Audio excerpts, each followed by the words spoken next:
Enggak, bukan begitu. Dulu itu anaknya dititipin orang gitu, jadi nggak masuk ke status itunya, status tidak ada di kartu keluarganya gitu. Gimana Bu? Dengan siapa Ibu? Mohon maaf. Dengan Ibu Yanti Raingke. Dengan Ibu Yanti. Ibu Indah, kami persilakan. Ya, terima kasih. Ibu Rianti ya. Ibu tadi jadi gini, dia pernah melakukan perkawinan sebelumnya ya Bu di Indonesia? Iya. Sampai punya anak. Iya. Tapi statusnya waktu itu anaknya tidak masuk kakak karena anaknya itu diambil sama saudaranya gitu. Dia Muslim bukan Bu? Muslim, semua Muslim. Dia Muslim. Oke. Jadi waktu tapi dia menikah resmi Bu, waktu dengan bapaknya si anak itu. Saya kurang tahu tuh. Oh, jadi harus diketahui apakah itu anaknya adalah anak dari perkawinan resmi atau hanya perkawinan di bawah tangan yang tidak dilaporkan, yang tidak dicatatkan secara di negara, maksudnya di KUA kalau untuk yang beragama Islam. Kalau hanya di bawah tangan, dia hanya menggunakan hukum Islam karena dia tidak dicatatkan, jadi dianggap tidak pernah terjadi perkawinan. Ya, bisa ada sumpah isbat datang lagi untuk ke pengadilan membuktikan bahwa dia pernah menikah. Itu boleh sekarang di pengadilan agama. Nanti akan dicatatkan kalau dia memang pernah menikah. Karena urusannya nanti dengan seperti ini, waris.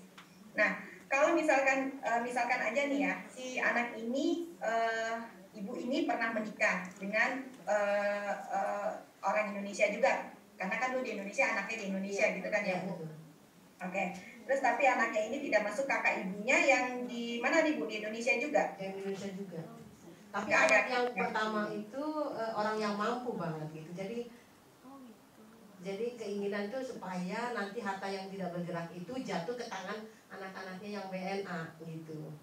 Jadi inginnya itu anak yang pertama itu yang dari suami yang di Indonesia itu hanya dapat wasiat agar warisan ini nanti kelak dijual terus buat anak-anaknya, buat adik-adiknya yang di luar negeri, yang di Jerman. Oke. Untuk anak-anak yang di Indonesia, saya runut dulu ya Bu, yang untuk anak-anak dari perkawinan yang pertama dulu ya. Yang pertama itu dia memiliki anak di Indonesia, terus kita pasti perkawinannya resmi, misalkan anak resmi, anak sah. Tapi apakah dilaporkan, dicatatkan atau tidak, Ibu nggak tahu ya. Jadi anggap aja mungkin dicatatkan atau tidak. Enaknya kita milih yang tidak aja kali ya. Biasanya yang di bawah tangan aja gitu. Di bawah tangan, dikasiri. Nah, oke. Karena nggak dicatatkan, artinya dia hanya resmi secara agama, sah secara agama. Anak itu hanya resmi secara agama dan menggunakan nanti hukum warisnya adalah hukum Islam. Lalu ibu itu nikah lagi dengan warga negara asing dan mempunyai anak. Anaknya jadi mempunyai keluarga negara 2. Sekarang anaknya umur berapa Bu? Anaknya sudah di atas ketentuan warga negara ganda, jadi udah di atas. Dan sekarang dia milik warga negara Jerman. Iya betul. Jadi dia udah bukan WNI ya. Bukan WNI lagi. Nah, dia membeli aset tersebut saat menikah dengan WNA atau dengan suaminya yang Indonesia, Bu? Sesudah cerai. Sesudah cerai, jadi saat dia dalam pernikahan dengan warga negara asingnya ya. Iya betul. Tapi suaminya kan udah meninggal, jadi kan udah nggak ada urusan lagi. Iya, cuman saya mau runut aja Bu. Cuman gini, ada gak dia perjanjian pernikahan untuk pemisahan harta? Kurang tahu. Dan dia itu ini Bu masih warga negara Indonesia? Dia masih warga negara Indonesia istrinya. Oke. Dia meninggal. Ya kalau yang meninggal WNA artinya aset yang ada di Indonesia tetap kepemilikan dia Bu. Dia kan masih WNI, si ibu itu masih WNI. Enggak, ini. Dan untuk kepemilikan warisan untuk diberikan kepada anaknya yang WNA tadi yang sudah saya sebutkan sebelumnya itu harus dialihkan, tidak boleh dimiliki. Tidak boleh dimiliki sampai, apalagi dia udah benar-benar WNA, ya kan, bukan lagi keluarga negaraan ganda, dia sudah benar-benar WNA. Nah, kalau untuk waris, hukum waris tidak mengenal kebangsaan, tapi mengenalnya agama. Nah, kalau waris, anak yang pertama, anak yang sebelumnya dari pernikahan pertama itu dapat, dan pernikahan yang kedua itu juga dapat. Kalau ibunya yang meninggal ya, tapi kalau bapaknya yang meninggal saat dia saat dia membeli aset di Indonesia, si ibu itu saat perkawinan dengan bapaknya yang berwarga negara Jerman, artinya ibu itu si anak yang di Indonesia dapat kalau ibunya meninggal. Tapi saat bapaknya yang Jerman meninggal ini, si anak yang Indonesia nggak dapat. Karena di situ adalah harta bersama antara perkawinan si ibu dengan suami yang kedua, yang WNA. Yang dapat adalah anak yang WNA. Nah, tadi karena anak itu WNA dan kepemilikan harta itu harus dibagikan. Kalau harta bersama harus dibagi dua dulu ya. Jadi harus setengah-setengah dulu nih. Jadi untuk hukum Islamnya harus dibagi, harta bersama harus dibagi dulu 50%. Nah, 50% yang bagian si suami yang meninggal itulah yang akan menjadi warisan. Si ibu itu punya 50%, dan 50% yang punya si suami yang warga negara Jerman itulah yang akan menjadi warisan untuk si ibu itu lagi dapat, karena dia punya anak. Dengan hukum Islam dia dapat 1/8. Nah, kalau si anak ini, jadi ibu itu dapat 50% dari harta bersama plus 1/8 dari warisan harta suaminya. Gitu. Kalau anaknya nanti dia dapat separuhnya. Kalau dia punya anak laki-laki, artinya asabah, Bu. Jadi dihabiskan. Kalau anak perempuan, nah nanti jatuh lagi ke kakeknya atau ke pamannya. Tapi mungkin kalau di Jerman lebih menggunakan hukum perdata kali ya daripada hukum waris Islam. Itu aja, Bu. Ya nanti itu hak pemilikan harta bendanya itu harus diselesaikan dulu, Pak, Bu. Dijual atau di apa dalam berbentuk uang itu lebih mudah karena tidak boleh memiliki hak milik. Ya. Cukup, Ibu. Ya, jadi mudah-mudahan paham. Terima kasih, Bu. Atas pertanyaannya, Ibu. Boleh silakan. Mohon berdiri supaya Ibu Indah. Assalamualaikum, nama saya Muina Jenika. Saya mau tanya, cerita dulu ya. Saya nikah sama orang Jerman dan kami ada pranikah. Kalau di Jerman kita sudah ada pranikah gitu kan, tapi saya pada masa pernikahan saya ada membeli properti dan ada aset yang lain. Itu karena saya nggak punya anak, apakah saya boleh wariskan ke anak suami saya gitu. Terima kasih. Ya, terima kasih, Ibu. Tadi Ibu melakukan pranikah ya, Bu? Ya. Pranikah sebelum pernikahan. Lalu Ibu jadi Ibu melakukan kawin campuran ya, Bu ya, perkawinan campuran. Coba saya nggak dengar suara Ibunya. Iya Ibu, saya kawin campur dengan orang Jerman dan tapi setelah kami menikah itu kami membuat pranikah gitu. Jadi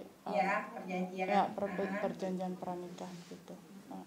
Lalu ibu punya anak? Dari kami tidak. Tidak ada anak. Tidak Ibu punya ada. aset di Indonesia? Iya. Iya. Iya. Yang ibu mau tanyakan gimana? Yang saya mau tanyakan itu apakah aset yang saya punya itu bisa diwariskan kepada anak tiri saya dari suami saya gitu, anak suami saya gitu. Gitu. Oh iya, anak-anak dari bawaan suami ya, bukan anak bawaan ya. Iya, betul. Ya, ibu sama-sama muslim ya bu, waktu pernikahan Iya. melakukan pernikahan secara muslim. Ya, muslim dan negara juga. Iya, berarti pernikahan. Jadi gini, untuk menentukan warisan mana, hukum waris mana yang akan dipakai, itu adalah dilihat dari kita pernikahannya. Pernikahan kita menggunakan pernikahan apa, hukum apa. Kalau pernikahan kita menggunakan hukum agama sesuai hukum Islam, kita akan larinya untuk pembagian penyelesaian harta waris itu dengan menggunakan hukum Islam. Jadi makanya saya tadi tanya ibu menggunakan hukum apa waktu pernikahan, ibu bilang dengan secara Islam.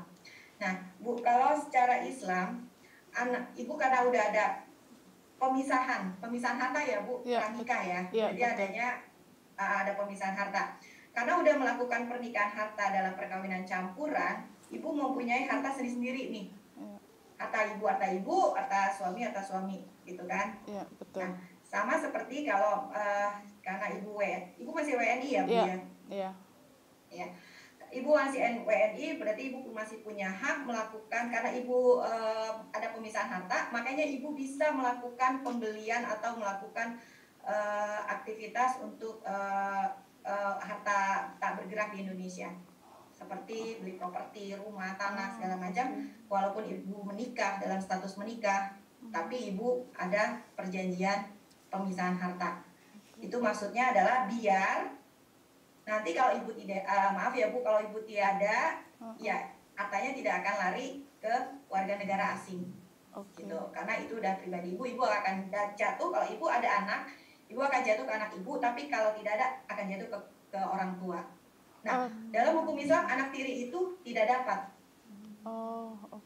Karena ibu si anak tiri itu ikut garis bapaknya, anak bawaan dari suami. Kalau perdata mungkin bisa ya masuk ya, tapi kalau untuk hukum Islam nggak ada. Mungkin, tapi bisa ibu dengan wasiat wajibah namanya. Jadi wasiat yang ibu tulis untuk diberikan sebagian dari warisan ibu atau warisan ibu diberikan kepada anak tiri ibu, tapi besarnya tidak boleh melebihi sepertiga. Sepertiga bagian. Gitu. Boleh mewariskan, tapi tidak boleh melebihi sepertiga. Tapi ingat, karena anak ibu adalah WNA, jadi harta bergerak itu harus segera diselesaikan. Karena akan dipakai oleh WNA, nggak bisa untuk hak milik. Bisa paling untuk hak pakai aja. Mending dijual, uangnya kasih, bagi-bagi gitu. Lebih enak.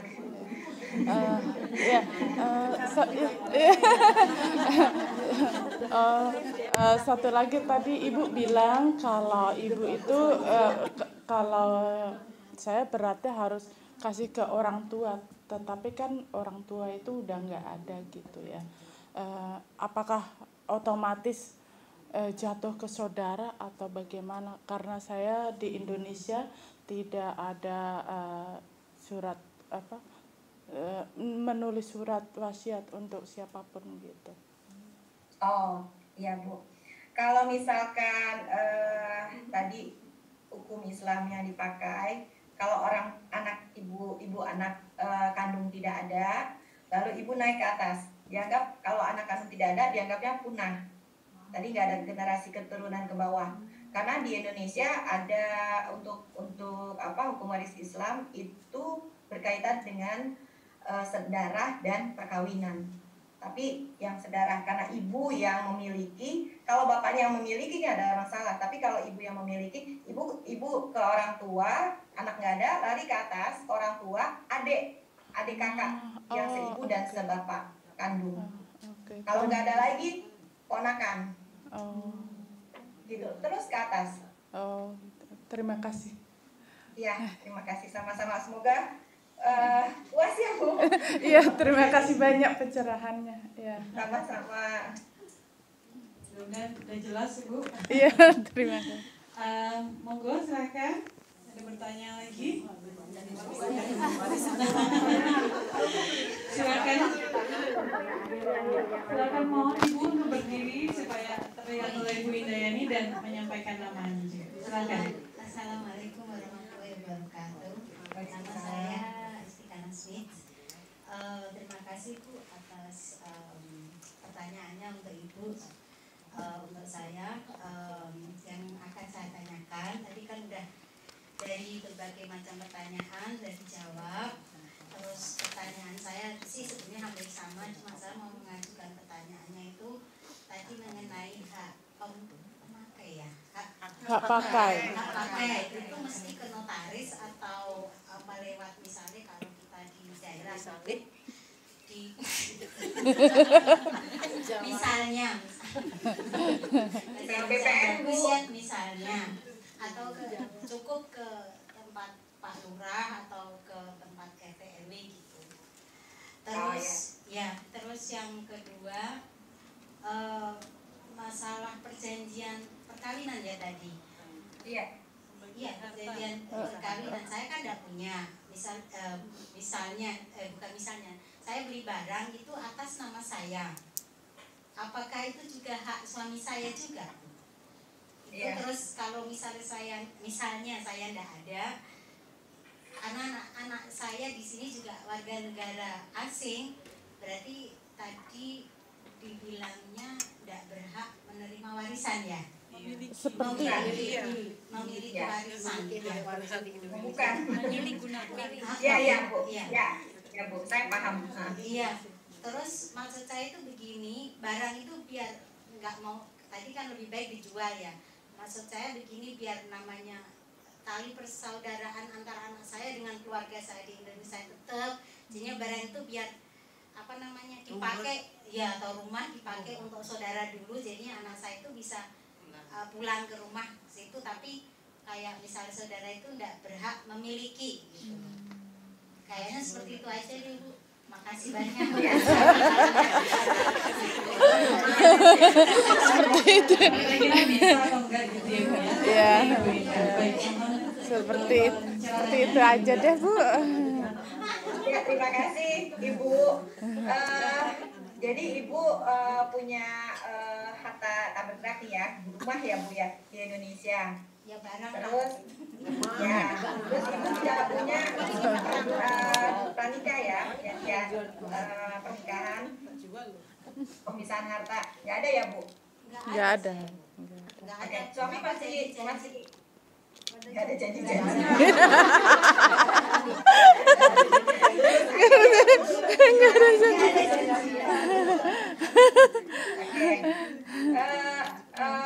Kalau nggak ada perjanjian, terus Ibu saat membeli itu jadi jatuhnya Ibu adalah harta bersama Bu. Nggak ada nama saya Bu. Nama saya nggak ikut tanda tangan apa-apa. Itu nama saya Bu. Mengerti Bu, tapi jatuhnya harta bersama kalau tanpa ada perjanjian pranikah. Walaupun Ibu yang membeli, Bapak yang membeli, saya yang membeli, maksudnya pokoknya harta yang dibeli saat masih masa perkawinan itu adalah disebut harta bersama tanpa adanya pemisahan, ada perjanjian pemisahan. Nah, ini suami masih ada kan Bu? Alhamdulillah masih hidup. Alhamdulillah. Sekarang kan ada putusan MK nih Bu yang baru. Saat masih dalam perkawinan saat ini, Ibu boleh sekarang membuat pemisahan harta. Dan sekarang lebih mudah lagi, nggak perlu pakai ke pengadilan, tapi udah langsung aja ke notaris. Nanti Ibu ajukan langsung ke KUA. Kalau Ibu dicatatkan dia KUA juga nggak? Iya. Ya. Kalau yang Islam diajukan ke KUA, kalau yang non Muslim diajukan ke catatan sipil. Nanti di situ akan distempel tuh, dikasih tahu kalau Ibu sudah melakukan perjanjian perkawinan untuk pemisahan harta.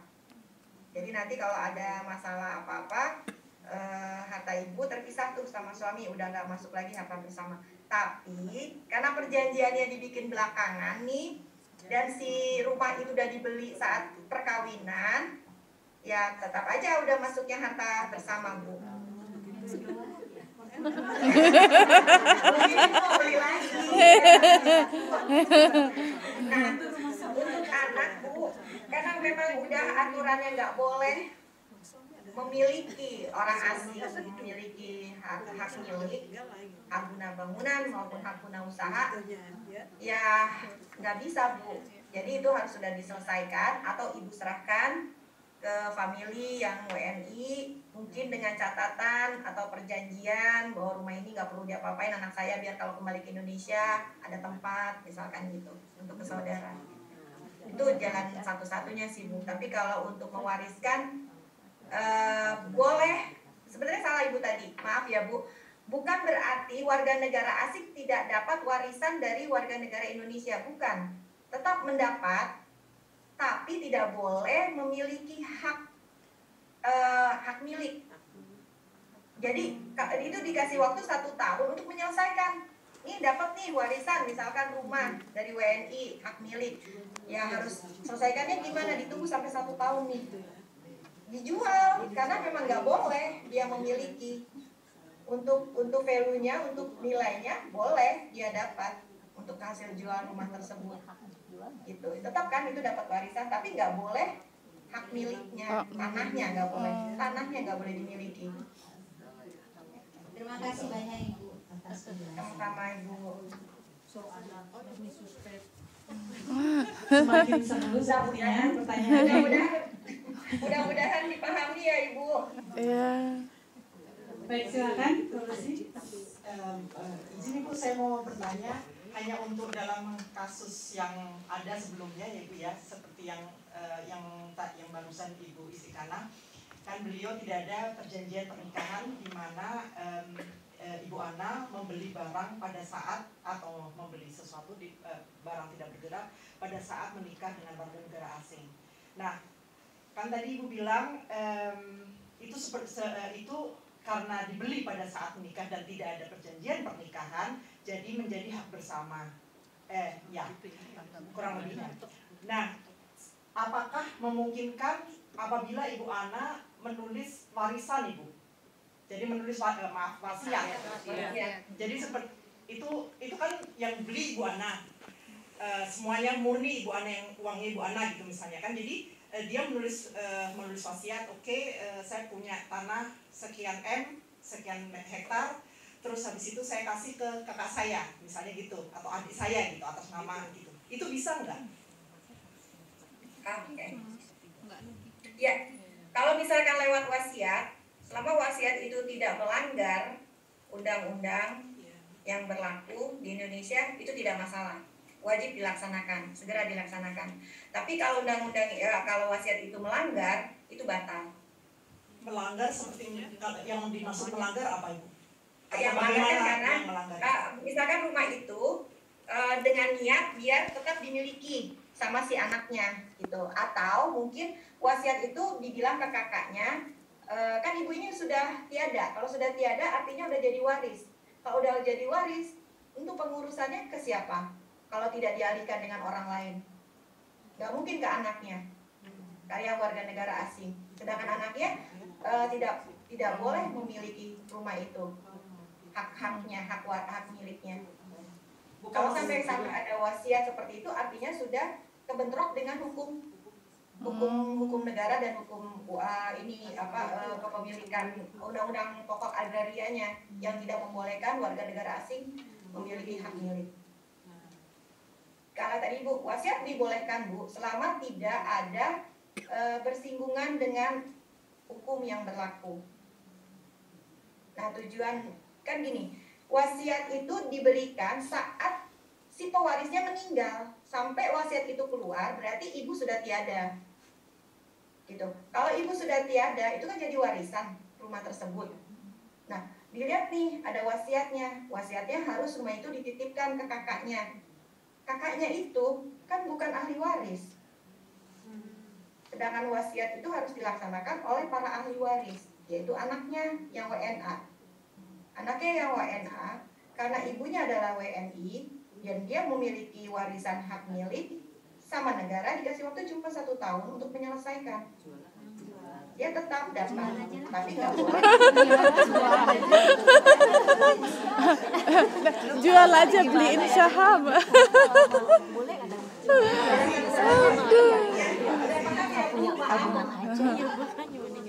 Izin Bu Indayani, ibu-ibu sekalian, melanjutkan pertanyaan dari Mbak Lucy tadi dan penjelasan sedikit dari Ibu Linda bahwa surat warisan demikian tidak boleh bertentangan dengan surat wasiat, tidak boleh bertentangan dengan hukum yang berlaku ya Bu ya. Kemudian bagaimana caranya kita membuat surat wasiat itu supaya tidak bertentangan? Apakah harus kita berkonsultasi dulu demikian kepada siapa gitu Bu? Mohon masukannya Bu. Terima kasih. Terima kasih. Nah ini seperti tadi yang PowerPoint saya tadi yang terakhir, konsultasikan kepada konsultasi hukum biar tahu, karena kita kan akan menggunakan hukum waris Islam atau hukum waris perdata atau hukum waris adat. Nah dari situ kita lihat norma-norma apa yang diperbolehkan untuk wasiat.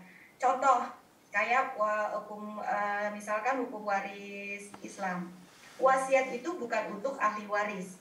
Kebanyakan kita salah, masyarakat umum nih berpikirnya bahwa wasiat itu kita bikin wasiat, misalkan si bapak nih bikin wasiat untuk anaknya, kan anaknya punya anak 3, yang anak pertama yang rajin, yang 2 malas, bapaknya kesel sama yang 2 itu, anak kedua, anak ketiga, akhirnya dia bikin wasiat, saya akan berikan setengah dari harta saya untuk anak pertama saya, misalkan gitu. Nah, itu nggak bisa secara hukum Islam. Karena untuk hitungan waris, untuk ahli waris, itu sudah ditentukan di Al-Quran. Dan hitungannya sudah jelas. Jadi, si pewaris nggak bisa lagi mengkutak-kutik untuk dia mau kasih siapa. Kecuali ya, dia membuat wasiat itu untuk pembantunya, untuk pembantu, atau untuk tetangga ada yang miskin, yang kurang mampu, atau buat dikasih ke panti asuhan gitu kan, untuk nah itu boleh diwasiatkan. Nah, yang menjalankan ada ahli warisnya. Misalkan itu ada mbok ya, tolong dikasih warisan, dan itu nggak boleh lebih dari 1/3.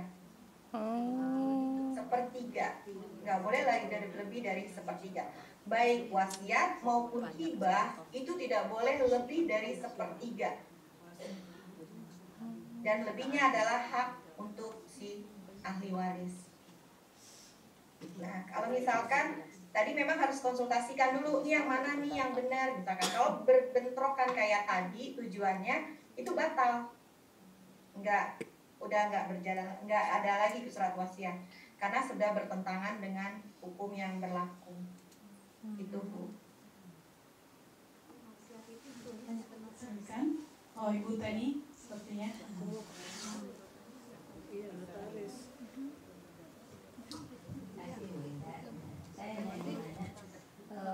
Tadi terkait kalau mereka anaknya diselesaikan dalam 1 tahun, kemudian cara menjualnya gimana? Karena apakah dia punya hak untuk menjual si anak WNA itu, ahli waris WNA itu, apakah dia berhak menjual atau bagaimana menurut hukum?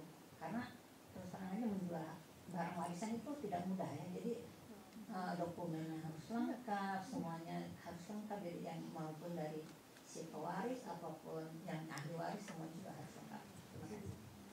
Ya, terima kasih Bu Teni.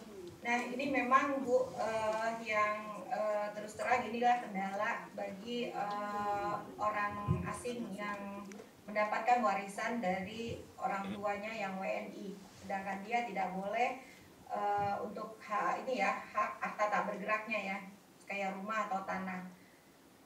Inilah sebenarnya gini ya Bu, sebenarnya ini lagi didisertasikan oleh teman saya waktu S3. Sebelum ini saya sempat diskusi untuk hukum perkawinan campuran.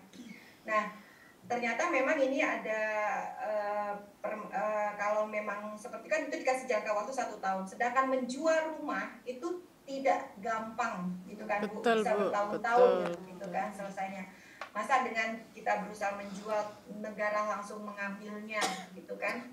Nah mungkin kalau misalkan dan lagi pula secara hukum waris anak itu berhak mendapatkan, karena hukum waris itu tidak memandang dia suku, bangsa atau negara mana. Dia hanya memandang kamu agamanya apa. Karena soalnya kalau di luar dari waris mewaris, kalau misalkan anaknya beda agama, itu tidak mewaris, terhalang.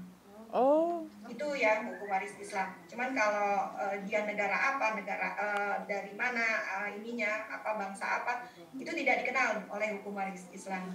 Nah, itu yang permasalahan. Sedangkan di hukum warisnya adalah tidak ada mengkotak-kotakan bangsa dan negara. Tapi di undang-undang pokok agraria itu ada. Nah, itu berbenturan hukum itu, Bu. Nah, makanya kenapa tadi kalau bisa dialihkan atau minta perpanjangan kalau memang rumah kan udah ada niat nih rumah ini mau dijual. Nah, rumah ini dijual pasti kelihatan buktinya. Kalau memang anak ini atau ahli waris yang WNA ini memang sudah berusaha untuk menjual rumahnya. Yang penting memang ada itikat untuk menjualnya, Bu. Jangan sampai rumah itu didiamin aja terus bilang, oh enggak, saya lagi menjual kok, tapi nggak ada bukti dia untuk menjualnya. Itu kan ketahuan juga. Apalagi sekarang zamannya yang terbuka gitu kan. Jadi ketahuan kalau kita sudah mengiklankan rumah ini untuk dijual tapi nggak laku-laku juga apa. Jadi mungkin nanti bisa dibicarakan langsung untuk ke BPN untuk lebih lanjutnya. Gitu, Bu. Boleh menjual ya? Satu-satunya itu, kecuali memang dialihkan ke saudara lebih cepat. Yang WNI. Jadi boleh menjual ya, yang maksudnya yang WNA itu dia kan punya. Boleh, Bu, memang harus dijual. Ada pertanyaan lagi, Bu, maaf Bu. Saya punya tetangga di Jerman, udah senior sekali. Bukan, ini sekarang tetangga asli. Teman-teman. Ini tetangga asli yang udah senior sekali di Jerman, udah di atas 35 tahun. Dia punya anak 2, terus dia punya kekayaan di harta tak bergerak itu banyak sekali di Jakarta. Terus karena saudara-saudaranya banyak tuh, waktu dia bangun rumah, bangun tanahnya, sawahnya masih banyak itu yang ngerjain adik-adiknya semua. Nah, begitu suaminya si tetangga saya itu meninggal, yang orang bule, terus dia ingin dijual gitu, mau diambil buat anak-anaknya yang di Jerman. Nah setelah itu ternyata kan ada benturan karena dia udah jadi warga negara asing, sedangkan hartanya dia berjibun di Indonesia. Dia jadi sekarang kelimpungan ingin mengambil harta warisannya tapi nggak bisa karena terbentur karena dia udah jadi WNA. Itu gimana Bu? Itu bisa karena dia sudah jadi WNA dan dia punya dia lupa waktu janji dengan suaminya katanya karena kamu harus jadi WNA gitu. Tapi dia nggak ingat waktu itu punya harta warisan banyak. Dia beli gitu waktu suaminya masih kerja di Siemens itu, beli banyak sekali tanah di sana, mau mumpung gitu, bangun ini bangun itu. Nah nggak tahunya suaminya meninggal, dia udah ingat dia udah warga negara Jerman. Terus suaminya meninggal kan dia ingin ambil harta warisannya. Ternyata udah nggak bisa, hilang ke laut. Adik-adiknya nggak bisa, kamu nggak bisa memiliki ini, sekarang milik kami itu semua katanya gitu. Adik-adiknya jadi sengketa gitu, jadi barang sengketa. Tapi itu sertifikat atas nama siapa, Bu? Ya nama dia, tapi dia udah jadi warga negara asing. Itu yang jadi masalahnya. Ada bukti nggak kalau itu sudah ada ikatan jual beli, Bu, dengan adik-adiknya? Nggak ada. Sebenarnya Iya, jual-jual aja. diajukan ke pengadilan, Bu. Iyalah, jual-jual aja, iya. Dia kalau suruh pulang pergi karena dia udah nggak muda lagi, katanya bukannya bilang udah aja serahkan sama yang di atas gitu, dia bilang gitu. Tapi anak-anak yang di sini bilang itu uang saya, uang orang tua saya, orang bapak saya dulu yang beli gitu, yang orang bule gitu. Itu anaknya anak sah ya, Bu? Anak sah semua, 2. Dan dia menikah dicatatkan juga kayak di Indonesia waktu itu, Bu? Ya dia menikahnya di Indonesia, catatan sipil, terus legal. Legal ya, jadi dicatatkan. Nah itu boleh, Bu. Jadi karena dia sudah sepuh dan faktor usia kesehatan ya untuk bolak-balik ke Indonesia, mungkin dia bisa bikin surat kuasa ke anaknya. untuk melaksanakan Oke. untuk minta ke pengadilan masalah hak dari tanah tersebut. Karena adik-adiknya itu kan sekarang Serakah. ya semua memiliki kan itu kan seperti Terus terang aja Bu, serakah gitu ya. keponakan jadi semua, jadi begitu dia datang tuh seperti dibawa peso gitu, bawa bedog, orang Sunda dia bawa bedog karena dia orang Betawi ya, bawa bedog gitu. Gitu kan rek maehan kurang gitu keluarga sama orangan tapi gitu. Jadi ketakutan dia. Jadi dia kalau ke Indonesia ketakutan juga. Anak-anaknya karena saudara-saudaranya itu paman-pamannya ngancam. Jadi dia ketakutan antara mau ngambil, kalau dia ngambil nyawanya melayang ke di Indonesia itu udah bawa peso-peso gitu ya. Serem Ya. amat. Atau ibu bisa pakai lawyer di Jakarta untuk menyelesaikan permasalahan itu. Telepon Hotman Paris saja. Ya kalau sudah miliaran kan ya. Hubungi ke ibu. Ya, silakan hubungi saya Bu. Iya. Nanti izin ibu kita mungkin akan berikan email atau kontak personal ibu kalau mungkin ada yang berkonsultasi secara profesional dengan Ibu Indah. Baik, ya terima kasih. Mungkin gimana satu pertanyaan lagi, mungkin Ibu Titi ada yang ingin ditanyakan kepada Bu Indah? Masih Ibu? Silakan. Ini satu pertanyaan, tapi mungkin cepat aja ya Bu Indah. Ini perjanjian pranikah itu kan belum common sekali ya di Indonesia ya, yang saya tahu ya Bu Indah ya. Jadi mungkin beberapa tahun belakangan ini baru dilaksanakan ya. Nah, yang saya mau tanya, perjanjian pranikah ini karena kita semuanya nggak ada ya perjanjian pranikah. Nah, yang saya mau tanya, perjanjian pranikah ini apakah itu kan pendataan harta masing-masing suami yang akan menikah ya, Jangan sampai tercampur Bu. Ya, jangan sampai tercampur. Nah, yang saya mau tanya, apakah dengan berjalannya waktu mereka kan hartanya bertambah ya? Nah itu bisa terus di update apa yang mereka punya, begitu. Dengan Iya itu. Terima kasih. Iya, terima kasih Bu. Ini Bu, kalau udah untuk perjanjian pranikah memang di kita masih awam ya Bu, yang sama-sama menikah dengan cinta terus nggak ada mikir-mikir harta dipisah-pisah gitu, karena tujuan kita adalah sehidup semati gitu. Nah, kalau misalkan memang perjanjian pranikah ini kebanyakan dipakai oleh artis yang memang sudah mempunyai harta banyak sendiri sebelum menikah. Jadi mereka kebanyakan dipakai seperti itu sama artis-artis kita sekarang udah umum untuk melakukan perjanjian pranikah. Nah, setelah itu memang seluruhnya Bu tetap terpisah dan update-nya itu kelihatan dari dia membeli. Kalau membelinya itu dengan nama istri, ya terpisah dengan nama istrinya sendiri semua barang-barang itu. Kan ada tercatat barang-barang itu, misalkan mobil si istri yang membeli, ya itu termasuk itu jadinya barang istri. Misalkan motor suaminya yang beli, suaminya yang masuk ke daftar barang suaminya. Jadi itu hanya terdata dari pembeliannya. Biar nanti terjadinya perceraian, baik cerai hidup maupun cerai mati, itu ketahuan Bu, mana harta si istri, mana harta si suami. Karena dilihat dari masa sewaktu dia membeli. Kalau dulu kan zaman dulu saya ingat orang tua selalu bilang, kalau mau beli rumah nanti sertifikatnya nama kamu ya, misalkan gitu kan, jangan nama suami gitu kan, karena beranggapan dengan sertifikat siapa namanya itu akan jadi miliknya gitu kan. Padahal kalau tanpa adanya perjanjian pernikahan itu tetap harta bersama, mau siapapun namanya, sertifikatnya si suami atau istri, ya harta bersama itu tanpa perjanjian. Tapi kalau dengan perjanjian itu wajib siapa yang beli namanya ya itu yang menikah. Jadi maksudnya ya. setelah menikah mereka misalnya beli properti misalnya atas nama si istri misalnya. Nah itu sudah otomatis harta gonogini, menjadi harta gonogini. Kalau tanpa perjanjian, Bu, iya itu harta bersama. Kalau tanpa perjanjian. Kalau dengan perjanjian itu harta istri otomatis. Walaupun belinya setelah mereka menikah. Iya, karena semua dibikin perjanjian pranikah itu adalah untuk menikah, nanti harta terpisah semua.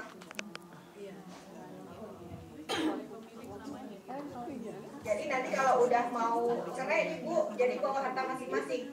Nggak ada lagi tuh harta bersama. Jadi nggak ada harta bersama.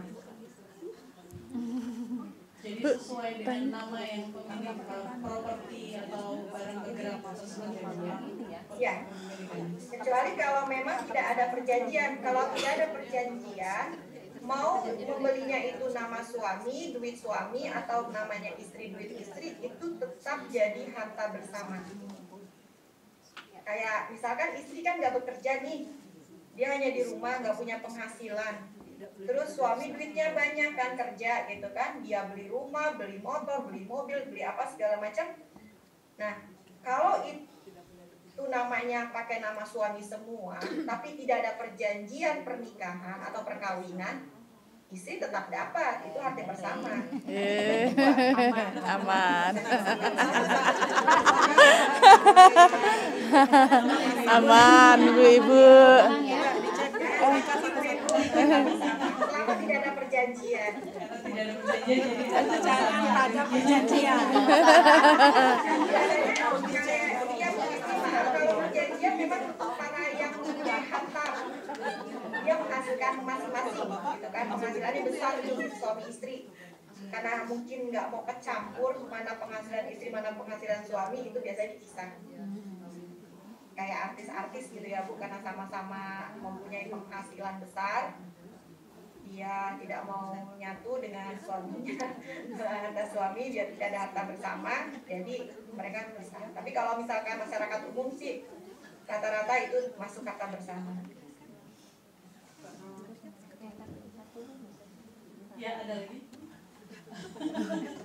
Sedikit Bu Hidayah ini nambah terus nih. Karena sangat menarik ternyata.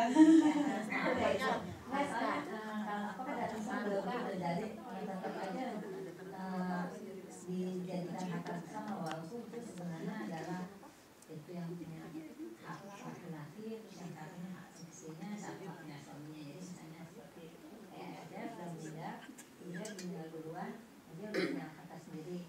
Tapi pada saat saya meninggal itu masih punya oh ini harta itu ibu kan nggak kerja, jadi ini sebenarnya harta ayah gitu. Jadi kebetulan. Iya, terima kasih Bu. Ini Bu, harta itu terbagi ya Bu, ada harta bawaan, ada harta bersama. Nah, saat belum menikah kita punya harta, itu namanya harta bawaan. Misalkan sebelum nikah, si suami udah punya mobil, punya rumah. Nah, terus dia menikah. Nah, rumah dan mobilnya itu disebut harta bawaan karena dibelinya sebelum pernikahan, perkawinan.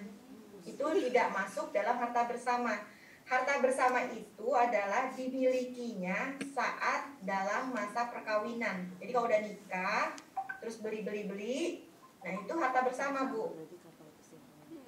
Walaupun ya, karena kayak misalkan tadi waris itu harta bawaan Bu. Walaupun masih dalam perkawinan dan itu hak individu masing-masing. Jadi nggak masuk harta bersama. Kalau ibu saya itu dapat warisannya setelah menikah, kan dia misalnya harta sendiri, tapi dari warisan orang tuanya, tapi dia dapatnya setelah menikah gitu. Jadi ya itu tidak masuk Bu, tidak masuk harta bersama. Jadi itu harta bawaan. Baik, sungguh menarik dan hangat Ibu. Perbincangan sore hari ini sangat jelas, mungkin karena sangat jelas walaupun singkat namun sangat jelas yang Ibu Hidayani sampaikan sehingga Ibu jadi mudah mencerna dan bertanya demikian. Mungkin karena waktunya yang terbatas, jadi kita mohon maaf tidak bisa menampung seluruh pertanyaan. Boleh satu lagi. Boleh silakan. Maaf Bu Hidayani. Maaf Bu, terima kasih. Cuma sedikit aja saya ingin tanyakan. Kalau seperti tadi ada perjanjian pranikah ya, misalnya seperti tadi istri tidak bekerja, suami bekerja berlimpah-limpah, tapi tergantung pembelian, misalnya istri kemudian beli emas 1 kilogram ditaruh di bank. Nah itu dengan uang dari suami, tapi atas nama istri itu bagaimana? Terima kasih. Oh gitu. Ya, terima kasih Bu. Jadi misalkan gini, istri membeli, itu kan harta biasanya yang dipermasalahkan itu adalah harta tidak bergerak Bu, bukan harta yang bergerak. Atau harta bergerak itu lebih mudah sebenarnya. Tapi gini, kalau harta selama saya ini untuk perjanjian pernikahan ini memang ada yang benar-benar dipisahkan benar secara mutlak hartanya. Misalkan ya udah, kepemilikan harta yang kita pisahkan adalah harta-harta yang besar, yang bernilainya besar. Misalkan rumah, gedung, kos-kosan, apalah dia punya, itu kan hotel atau punya usaha apa, pabrik misalkan yang seperti itu. Nah itu dipisahkan karena mempunyai income, mempunyai penghasilan dari harta tersebut. Nah kalau mungkin ada lagi yang setengah-setengah nih perjanjiannya, misalkan kalau yang tidak bergerak kita bagi 2 ya, udah masuk nih katanya. Ya itu sesuai perjanjian aja Bu antar kedua belah pihaknya, suami istrinya.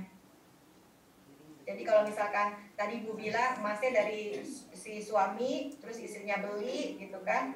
Kalau persetujuan si suaminya untuk menjadi hak milik si istri, ya nggak ada masalah gitu kan. Kalau itu jadi jatuhnya masuk ke harta istri. Udah dijawab Ibu. Terima kasih sekali lagi Bu Hidayani karena keterbatasan waktu, jadi mohon maaf nanti kita akan share melalui WA group. Emailnya mohon izin ya Bu Indah, emailnya Bu Hidayani untuk ibu-ibu dapat bertanya atau berkonsultasi lebih lanjut kepada beliau.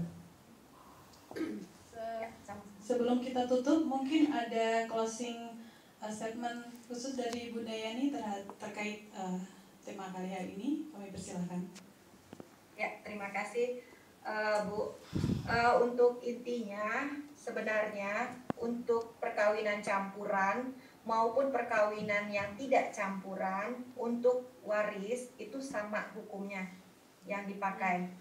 Yang hanya bedanya dari perkawinan campuran adalah dilihat dari harta tak bergeraknya. Itu aja. Selebihnya dia sama hukumnya di Indonesia. Hukum Islam, hukum waris Islam, hukum waris perdata, dan juga hukum waris adat. Jadi dan untuk wasiat juga tolong, mungkin sekolahnya sudah banyak banget. Saudara saya sendiri juga begitu, karena bikin wasiat untuk anaknya biar punya kebun ini, kebun itu, begitu. Itu tidak ada untuk ahli waris. Jadi tolong wasiat itu bukan untuk ahli waris, diberikan untuk yang bukan ahli waris. Untuk hukum wasiat ini ya, hukum waris Islam. Dan itu aja. Dan untuk perkawinan campuran lebih baik menggunakan perjanjian perkawinan. Nah, hanya boleh dibikin sebelum menikah atau pas saat menikah. Tapi sekarang udah ada keputusan MK kalau boleh saat ini dibikin, asal pernikahan itu masih berjalan dengan cuma akta notaris aja, nggak perlu pakai ke pengadilan segala. Itu aja closing saya. Semoga ilmu yang saya berikan dapat bermanfaat untuk ibu-ibu di sana dan jadi menambah pengetahuan. Semoga jadi berkah ya ibu-ibu berbagi ilmu. Dan terima kasih juga untuk Ibu Titi yang sudah memberikan kesempatan saya berbagi ilmu di DWP Berlin sama Hamburg dan Frankfurt. Saya mohon maaf bila ada kekeliruan atau kekurangan dari penjelasan yang saya berikan karena keterbatasan waktu yang diberikan. Terima kasih. Assalamualaikum warahmatullahi wabarakatuh. Waalaikumsalam warahmatullahi wabarakatuh.